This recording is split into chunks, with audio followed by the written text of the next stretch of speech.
Hello friends, this is Somdeep Ghosh, and first of all I would like to thank everyone who really supported our previous video. They shared, liked and subscribed our channel. We are really thankful to all of them. So because of such great inspiration and motivation, now we are going to make another video on the subject biochemistry, and I hope you will like this video. So let us proceed. सामने syllabus है। अब इस syllabus को एक एक करके पढ़ता हूँ। अब मैं biochemistry, introduction and importance, plant cells, biomolecules, proteins, carbohydrates, lipids, nucleic acids, secondary metabolites, photosynthesis, ATP production, glycolysis, citric acid cycle या क्रेब्स साइकिल, फिर है इलेक्ट्रॉन ट्रांसपोर्ट सिस्टम, एंजाइम्स और लास्ट में central dogma of molecular biology. ठीक है, अब आगे चलते हैं। Now the question arises, what is biochemistry? Biochemistry क्या है? Biochemistry means chemistry of life.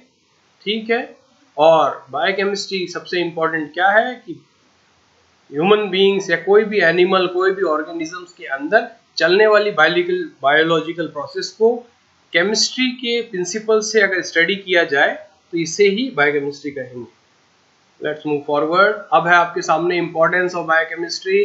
यहाँ पे सबसे ज़्यादा मोस्ट इम्पॉर्टेंट मेडिसिन बनाने के लिए बायोकेमिस्ट्री का सबसे ज़्यादा यूज होता है। फिर एग्रीकल्चर के अंदर genetically modified plants, genetically modified animals बनाने के लिए उन प्लांट्स की फिजियोलॉजी को समझना पड़ता है। उन्हें समझने के लिए सबसे इम्पॉर्टेंट है बायोकेमिस्ट्री। देन हम बात करते हैं इंडस्ट्रियल एप्लीकेशन, जैसे production of detergents, production of alcohol, production of bread. ऐसे कई सारी इंडस्ट्रीज है जिनमें बायोकेमिस्ट्री के नॉलेज को बहुत इंपॉर्टेंस दिया जाता है। और लास्ट में है इन्वायरमेंटल इंपॉर्टेंस, इन्वायरमेंटल एप्लीकेशन, कि बायोकेमिस्ट्री के नॉलेज को आप इन्वायरमेंट को बचाने के लिए, इन्वायरमेंट को संरक्षित करने के लिए भी उपयोग में ले सकते हैं। अब है प्रिंसिपल एरियाज ऑफ बायोकेमिस्ट्री। यहाँ पे है कि हम बात करेंगे मैक्रो मॉलिक्यूल्स के स्ट्रक्चर, फंक्शन। ठीक है, उसके बाद मेटाबॉलिज्म। मेटाबॉलिज्म का मतलब है anabolism and catabolism both unite together to form metabolism. और है मॉलिक्यूलर जेनेटिक्स। मॉलिक्यूलर जेनेटिक्स में आते हैं replication of DNA, transcription, translation और जाने ना जाने क्या क्या। चलिए आगे बढ़ते हैं। अब बात करते हैं प्लांट सेल्स की। दोस्तों प्लांट सेल्स यूकैरियोट सेल होते हैं, यूकैरियोटिक सेल होती है। ठीक है, यहाँ पे आपके सामने है, यहाँ पे आपके सामने मैंने जो स्ट्रक्चर दिया है, इसमें सबसे पहले है smooth endoplasmic reticulum. Smooth endoplasmic reticulum का फंक्शन है लिपिड प्रोडक्शन। फिर है लाइसोसोम। लाइसोसोम्स के अंदर हम बात करेंगे, लाइसोसोम्स को सुसाइड बैग्स भी कहा जाता है। लाइसोसोम्स के अंदर ऐसे कंपाउंड्स होते हैं जो प्लांट सेल, पूरे के पूरे सेल को डिस्ट्रॉय या डिसॉल्व कर सकते हैं। फिर है एंडोप्लाज्मिक रेटिकुलम। एंडोप्लाज्मिक रेटिकुलम का फंक्शन है प्रोटीन सिंथेसिस। इसके बाद आता है क्लोरोप्लास्ट। क्लोरोप्लास्ट के अंदर क्लोरोफिल होता है, ये मेन साइट है फोटोसिंथेसिस का। इसके बाद आता है न्यूक्लियस, जो कि कॉर्नर में है, पेरिफेरी में है। एनिमल सेल में यही न्यूक्लियस सेंटर में होता है, लेकिन प्लांट सेल में ये पेरिफेरी में होता है। न्यूक्लियस के अंदर क्रोमोसोम, क्रोमोसोम में डीएनए, डीएनए में जीन्स। अब इनका काम क्या है? न्यूक्लियस जेनेटिक इंफॉर्मेशन को सेव करता है और एक जनरेशन से दूसरे जनरेशन में ट्रांसफर करने में मदद करता है। अब है गोल्जी बॉडीज और या फिर गोल्जी अपैरेटस। मेन काम है गोल्जी अपैरेटस का प्रोटीन या लिपिड को पैक करके ट्रांसपोर्ट करने का। इसके बाद हम बात करते हैं न्यूक्लियर एनवेलप की। आप देख सकते हैं कि न्यूक्लियस के और जो कवर्ड एनवेलप है, इसे न्यूक्लियर एनवेलप कहते हैं। ये न्यूक्लियस के स्ट्रक्चर को इंटैक्ट रखता है और स्ट्रक्चर को बिगड़ने नहीं देता है। इसके बाद है प्लाज्मा मेम्ब्रेन। आप देख सकते हैं सेल वॉल के पास प्लाज्मा मेम्ब्रेन है, ये साइटोप्लाज्म को घेरे रखता है और साइटोप्लाज्म को बाहर आने से रोकता है। ठीक है, फिर है एडजेसेंट सेल वॉल्स। ये सेल वॉल के एडजेसेंट पार्ट है जिससे दूसरे सेल आके अटैच होते हैं। ठीक है, फिर हम बात करेंगे मेन सेल वॉल की। Cell wall is made up of cellulose. ठीक है, ये सेमी परमेएबल है। इसका मेन फंक्शन है कि प्लांट सेल के स्ट्रक्चर को मेंटेन करना, और प्लांट सेल और कुछ बैक्टीरियाज में ही सेल वॉल पाए जाते हैं, ना कि एनिमल सेल। That's it. आगे बढ़ते हैं। माइटोकॉन्ड्रिया। माइटोकॉन्ड्रिया एक ऑटोनोमस बॉडी है क्योंकि इसके पास खुद का जेनेटिक मटेरियल या डीएनए है। याद रखिए कि इसी के अंदर ही क्रेब्स साइकिल चलता है, ठीक है, और क्रेब्स साइकिल के जितने भी स्टेप्स है वो माइटोकॉन्ड्रिया के मैट्रिक्स के अंदर होते हैं। फिर अगर हम बात करें तो राइबोसोम्स है। राइबोसोम्स का मेन फंक्शन है प्रोटीन सिंथेसिस, ठीक है। इसके बाद मैंने क्लोरोप्लास्ट फिर से बता दिया है। अब मैं बताऊं साइटोप्लाज्म। साइटोप्लाज्म वो फ्लूइड है जो कि जिसके अंदर माइटोकॉन्ड्रिया और दूसरे सेल ऑर्गेनेल जैसे क्लोरोप्लास्ट, रफ एंडोप्लाज्मिक रेटिकुलम और स्मूथ एंडोप्लाज्मिक रेटिकुलम होते हैं, ठीक है। और इसको सेल वॉल या सेल मेम्ब्रेन कवर करके रखता है, बाहर निकलने नहीं देता है। आ गया स्क्रीन पे देखिए बायोमोलिक्यूल्स का बहुत ही इंटरेक्टिव फ्लो चार्ट है, इजी टू रिमेंबर, आप आराम से याद कर सकते हैं, स्नैपशॉट भी ले सकते हैं। पहले है कार्बन कंपाउंड्स, ये सारे कार्बन कंपाउंड्स बने हुए हैं। पहला है कार्बोहाइड्रेट्स। कार्बोहाइड्रेट्स किससे मिलके बनते हैं? शुगर और स्टार्च से मिलके बनता है, या तो ये कहते हैं शुगर से स्टार्च, स्टार्च से कार्बोहाइड्रेट्स, ठीक है। कार्बोहाइड्रेट्स किसमें है? फूड ग्रेन्स के अंदर, बनानास में और पैडी या फिर चावल में। फिर है शुगर और स्टार्च किससे मिलके बनते हैं? कार्बन, हाइड्रोजन और ऑक्सीजन। अब है लिपिड्स। लिपिड्स फैट्स और ऑयल या फिर फैटी एसिड से मिलके बनता है लिपिड्स। और फैटी एसिड्स किससे बनता है? कार्बन, हाइड्रोजन और ऑक्सीजन से। न्यूक्लिक एसिड जो है वो न्यूक्लियोटाइड से बनता है, और न्यूक्लियोटाइड्स बनते हैं further carbon, hydrogen, oxygen, nitrogen और फॉस्फोरस से, ठीक है। अब बात करेंगे हम प्रोटीन सिंथेसिस, प्रोटीन की। Protein are made up of chains of amino acid. Amino acid sequence मिलके प्रोटीन्स बनाते हैं। अब एमिनो एसिड किससे मिलके बने होते हैं? कार्बन, हाइड्रोजन, ऑक्सीजन और नाइट्रोजन। अब है, मैंने क्लासिफाई किया है proteins on the basis of structure. पहला है प्राइमरी स्ट्रक्चर। प्राइमरी स्ट्रक्चर का मतलब होता है sequence of a chain of amino acid, methionine, cysteine, valine, proline, ये सारे एक चेन बना के अगर हमको दिखाई देंगे, ये प्राइमरी स्ट्रक्चर हुआ। अगर ये स्ट्रक्चर के अंदर हम बात करें हाइड्रोजन बॉन्डिंग हो जाए, ठीक है, तो उस केस के अंदर वो सेकेंडरी बन जाएगा। सेकेंडरी दो टाइप के होते हैं, अल्फा हेलिक्स और beta pleated chain. Alpha helix spiral या स्प्रिंग की तरह दिखता है, और बीटा प्लीटेड जिगजैग होता है, जैसे कि आपको सामने स्क्रीन पे दिखाई दे रहा है। और इसके बाद बात करते हैं टर्शरी स्ट्रक्चर की। टर्शरी स्ट्रक्चर जो है वो है 3 डायमेंशनल होता है, इसलिए टर्शरी स्ट्रक्चर है, ठीक है। कई सारे अमीनो एसिड चेन इंटरेक्ट करते हैं और प्रोटीन टर्शरी स्ट्रक्चर डेवलप होता है।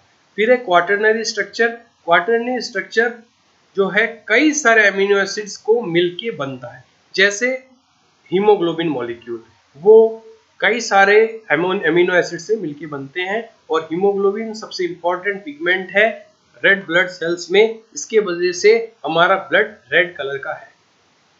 अब आगे बढ़ते हैं। कार्बोहाइड्रेट्स के अंदर बहुत सारे वेजिटेबल्स आपको स्क्रीन पे दिख रहे हैं, पोटैटो दिख रहा है, ऑरेंज दिख रहा है, और फ्रूट है ऑरेंज, और ये आपको पंपकिन दिखाई दे रहे हैं, फूल गोभी दिख रही है, ठीक है। अब आगे बात करते हैं, काफी कुछ लिखा हुआ है, मैं शॉर्टकट में बताऊंगा कि कार्बोहाइड्रेट के अंदर शुगर और स्टार्च मैंने बता दिया था, कार्बन, हाइड्रोजन, ऑक्सीजन होता है।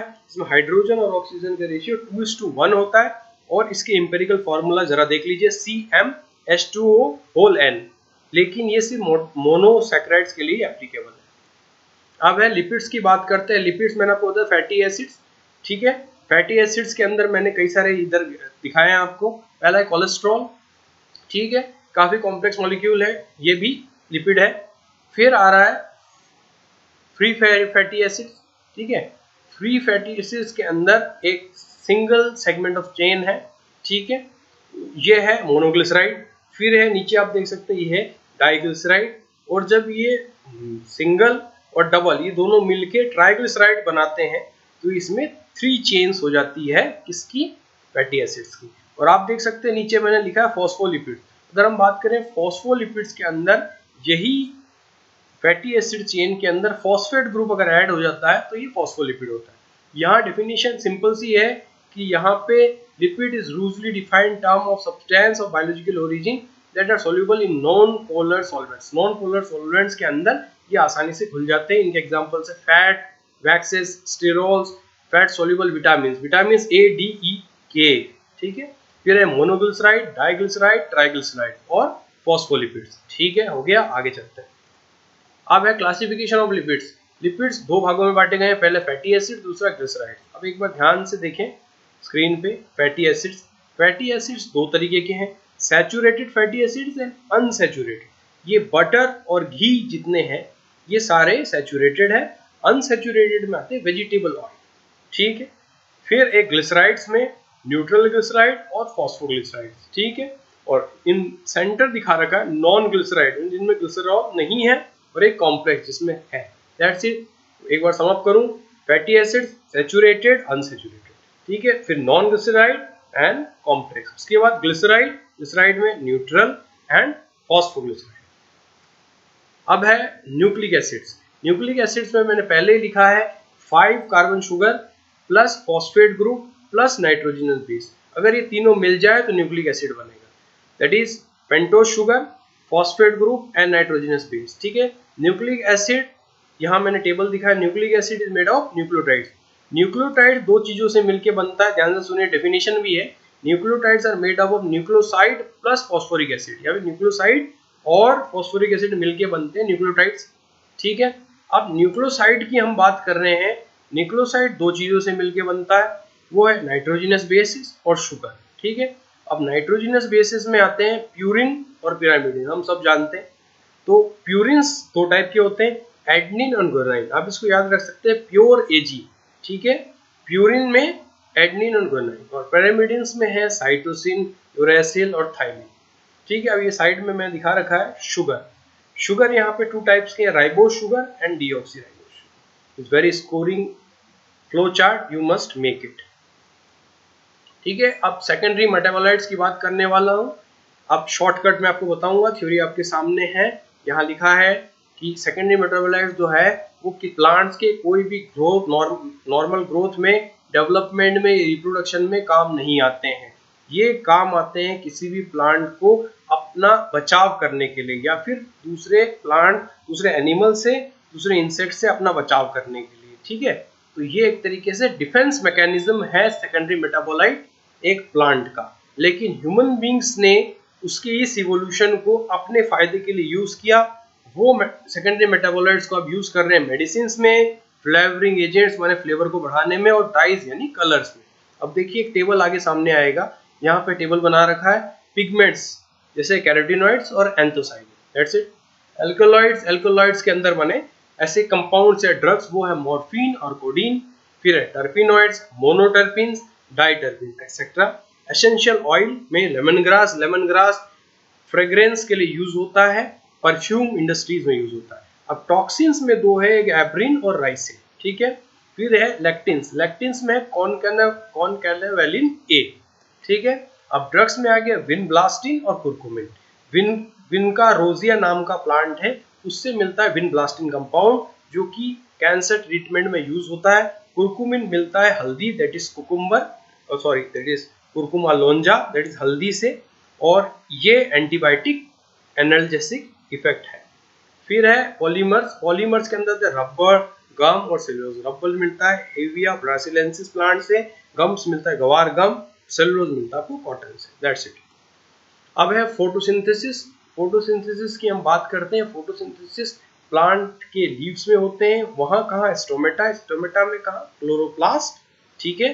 Chlorophyll is the main pigment जो इंपॉर्टेंट रखता है, उसी वजह से फोटोसिंथेसिस हो रहा है, ठीक है। ये क्या लिखा है कि it is a series of reaction in plant cell के अंदर एक सीरीज में चलता है फॉर्म, और इसमें लाइट एनर्जी कन्वर्ट होती है केमिकल एनर्जी में, और ये लगभग सारे फूड चेन का सबसे इंपॉर्टेंट पार्ट है फोटोसिंथेसिस। अब है फोटोसिंथेसिस की बात करते हैं। यहाँ पे एक इंटरेक्टिव डायग्राम दिखा रखा है, यहाँ पे है सनलाइट आती है, सनलाइट क्लोरोप्लास्ट पे पड़ती है, वहां से वाटर स्प्लिट हुआ, फिर आगे देखिए एनर्जी जा रहा है एटीपी और एडीपी, वो केल्विन साइकिल में एंटर हुआ। कार्बन डाइऑक्साइड भी प्लांट ने लिया, केल्विन साइकिल में कार्बन डाइऑक्साइड एटीपी एंटर हुए, होने से हमको क्या, केल्विन साइकिल कंप्लीट हो गया, हमें मिला ग्लूकोज, ठीक है। ये डार्क रिएक्शन थ्रू हमें मिला है। और आगे क्या गए, एडीपी और एनएडीपी, ठीक है। ये आगे जाके क्लोरोप्लास्ट में चले गए, और इससे जो एनर्जी थी उसको यूटिलाइज कर लिया गया, रिसाइकल कर लिया गया, क्या काम करने में, ऑक्सीजन को इस लाइट रिएक्शन में इवॉल्व करने के लिए। इन्वायरमेंट में ऑक्सीजन मिल गया, वाटर प्लांट ने ले लिया, और ये पूरा फोटोसिंथेसिस कंप्लीट हो गया। अब है ओवरव्यू ऑफ फोटोसिंथेसिस। यहाँ पे फिर वही चीज है, सनलाइट से एनर्जी मिली, यहाँ लीव्स में फोटोसिंथेसिस स्टार्ट हुआ, फोटोसिंथेसिस क्लोरोफिल में कैप्चर हो गया, ठीक है, और उसके बाद ऑक्सीजन इन्वायरमेंट में चला गया है वाटर की स्प्लिटिंग से, ठीक है, क्योंकि प्लांट ने वाटर भी लिया था, और कार्बोहाइड्रेट बन गया जो कि फूड है प्लांट का, ठीक है। तो हमें इन्वायरमेंट में मिले ऑक्सीजन, क्या लिया, carbon dioxide H2O in presence of sunlight, ये है फोटोसिंथेसिस। अब है आपके सामने एटीपी प्रोडक्शन। एटीपी प्रोडक्शन सबसे इंपॉर्टेंट है, इससे एटीपी प्रोड्यूस होते हैं। आप जानते हैं एटीपी है energy currency of the plant cell और एनिमल सेल, ठीक है। यहाँ पे है सबसे पहले ग्लाइकोलिसिस, ग्लाइकोलिसिस के बाद आता है क्रेब्स साइकिल, क्रेब्स साइकिल के बाद आता है इलेक्ट्रॉन ट्रांसपोर्ट सिस्टम, जो मैं आपको आगे समझाता हूँ। सबसे पहले फिर देखिए ग्लूकोज, ग्लूकोज ग्लाइकोलिसिस में एंटर हुआ, एंटर होने के बाद ग्लूकोज बाद में स्टेप बाय स्टेप प्रोसेस से पायरुवेट में बन गया।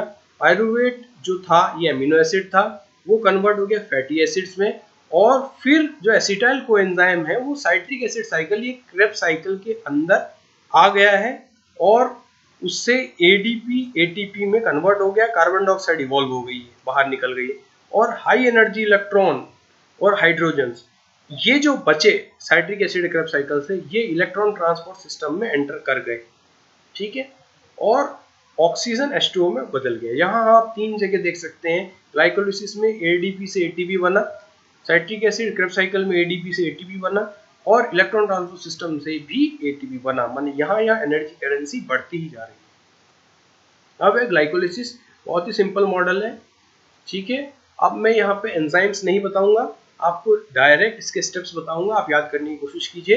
पहला है ग्लूकोज, ग्लूकोज कन्वर्ट होता है ग्लूकोज 6 फॉस्फेट में, ग्लूकोज 6 फॉस्फेट फ्रक्टोज 6 फॉस्फेट में कन्वर्ट होता है, fructose 6 phosphate get converted into fructose 1,6 bis phosphate, ठीक है। अब fructose 1,6 bis phosphate get converted into dihydroxy acetone phosphate, याद रखिए। अभी जो डाईहाइड्रोक्सी एसीटोन फॉस्फेट है, ये एक प्रोडक्ट है जो या तो एंटर करता है नहीं भी करता है। हम यहाँ देखते हैं fructose 1,6 bis phosphate direct glyceraldehyde 3 phosphate में कन्वर्ट हो जाता है, यहाँ पे फ्रक्टोज था या ग्लिसरैल्डिहाइड 3 फॉस्फेट हो गया। अब आगे ऐसे ही चलेगा, ये ग्लिसरैल्डिहाइड 3 फॉस्फेट कन्वर्ट होता है 1,2 बिस फॉस्फोग्लिसरेट में, और 3 फॉस्फोग्लिसरेट कन्वर्ट होता है 2 फॉस्फोग्लिसरेट के अंदर, और 2 फॉस्फोग्लिसरेट कन्वर्ट होता है फॉस्फोइनोल पायरुवेट के अंदर, ठीक है। और लास्ट में हमें मिल जाता है pyruvate molecule, 2 molecules of pyruvate. अब बात हो रही है साइट्रिक एसिड साइकिल की, ठीक है। साइट्रिक एसिड साइकिल को क्रेब्स साइकिल भी कहते हैं, साइंटिस्ट क्रेब ने ये डेवलप किया था, ठीक है। यहाँ पे ग्लूकोज वापस पायरुवेट में कन्वर्ट हुआ था, वही पायरुवेट एसिटाइल कोएंजाइम्स में कन्वर्ट होके साइट्रिक एसिड साइकिल में कन्वर्ट हो जाता, ठीक है। साइट्रिक एसिड सिंथेटेस जो है वो एकोनिटेस में कन्वर्ट होता है, एकोनिटेस आइसोसाइट्रेट में कन्वर्ट होता है, और आइसोसाइट्रेट अल्फा कीटोग्लूटारेट डीएच में कन्वर्ट होता है। अब ये अल्फा कीटोग्लूटारेट कन्वर्ट होता है सक्सिनाइल कोएंजाइम सिंथेटेस में, और ये सक्सिनाइल कोएंजाइम सिंथेटेस फिर कन्वर्ट हो जाता है सक्सिनेट डीएच में। अब ये सक्सिनेट कन्वर्ट होता है फ्यूमेरेस, फ्यूमेरेस से मैलेट, और ये साइकिल कंप्लीट हो गई है। अगर आपका सरदर्द हो गया है ये साइकिल याद करके, तो एक शॉर्टकट आपके स्क्रीन पे है, केक SSFM, ये एक निमोनिक्स है। आप देखिए C for citrate synthetase, A for aconitase, I for isocitrate, और K फॉर अल्फा ग्लूटारेट, ठीक है। अब नीचे है SS मींस सक्सिनाइल कोएंजाइम में, फिर सक्सिनेट, फिर फ्यूमेरेस, फिर मैलेट। तो ये मैं एक बार इंटीग्रेट करता हूँ, C for citrate, A for aconitase, I for isocitrate, K for alpha ketoglutarase, फिर सक्सिनाइल कोएंजाइम में मींस S, फिर S मींस सक्सिनेट, फिर फ्यूमेरेस, फिर मैलेट। कंप्लीट हो गया, shortcut, very easy. Now go electron transport system की अगर हम बात करें, यहाँ पे ये हमने जो कहा था कि जो हाइड्रोजन और हाई एनर्जी इलेक्ट्रॉन जब इलेक्ट्रॉन ट्रांसपोर्ट सिस्टम में एंटर करते हैं तो रिडॉक्स रिएक्शन स्टार्ट हो जाता है, ठीक है, उससे एटीपी जनरेशन हो जाता है। एटीपी जनरेशन होते ही केमिकल बॉन्ड्स से अंदर जो एनर्जी होती है वो एटीपी में कन्वर्ट हो जाती है और मॉलिक्यूल्स के अंदर पेप्टाइड्स जनरेशन होने लगता है, प्रोटीन सिंथेसिस, प्रोटीन कॉम्प्लेक्स बनता है। ठीक है, और फाइनल जो एक्सेप्टर होता है इलेक्ट्रॉन का वो होता है transport chain aerobic respiration molecular oxygen.